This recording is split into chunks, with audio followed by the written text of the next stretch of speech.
Hi, I'm David Katzmeyer, Senior Editor at CNET, and this is Panasonic's TCP55 ST60. It's a 55-inch plasma TV. It's right in the middle of Panasonic's 2013 lineup, and I think it's going to be one of the best TVs of the year. It's already got picture quality pretty much equivalent to Panasonic's best plasma last year, the VT50. That superb picture quality is what I'm going to be talking about in a little bit, but first let's take a look at the exterior of this television. Around the edge there's a little bit of metallic highlight. Panasonic called it its glass and metal design. Not too much though, so it's not very ostentatious. It's a very understated television. The thin bezel along the edge here and the thin profile reminds me of a little bit of an LED TV. Of course, it's a little bit thicker and a little bit heavier, and of course it uses more power than an LED TV, but again, you do get that great picture quality of plasma.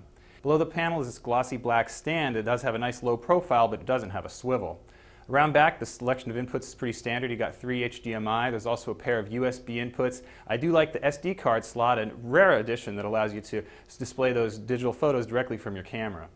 Panasonic changed its Smart TV suite this year. It's a little bit less simple, a little bit busier, but you do get that full customization. I like that you can go in and add any of the apps that you want to. You can even create new screens. On the downside, the navigation is a little bit slow and it is a little bit busy. Unfortunately, when you turn on the TV at first, you're going to be greeted with one of these screens instead of the actual TV picture. You're going to have to go dive into the menu to change that. The TV also has banner ads that I'm really not a fan of, but again, you can go to the menu and disable those. Too bad they're enabled by default though.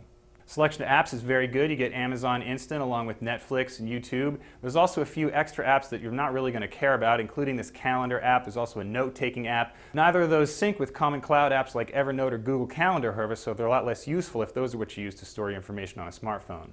Speaking of phones and tablets, this TV does have an app that goes with it. It allows you to get some rudimentary controls. In case you lose the remote control, you can use your phone or your tablet. There's also the ability to flip photos from the tablet or phone directly to the TV screen, but it doesn't have more advanced functionality like screen mirroring found on some other TVs.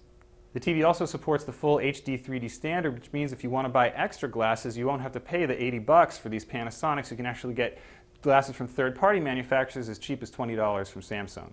Moving on to the picture, that's really the best thing about the ST60. There's plenty of controls to adjust it. In fact, this year Panasonic added a color management system as well as 10-point gamma and grayscale. I used those in the lab to really hone this TV's picture to, again, superb quality. The real strength here is black levels. This TV can produce a really deep, inky shade of black. The shadow detail is also extremely good. With those controls, color can be extremely accurate, and we also appreciated this TV's ability to reject ambient light. It's got a nice dark coating on the screen, so in a bright room it really does stand up really well. That's one of the main differences between it and the step-down S60 series. On the downside, the 3D wasn't that great, but who really cares about 3D picture quality anyway?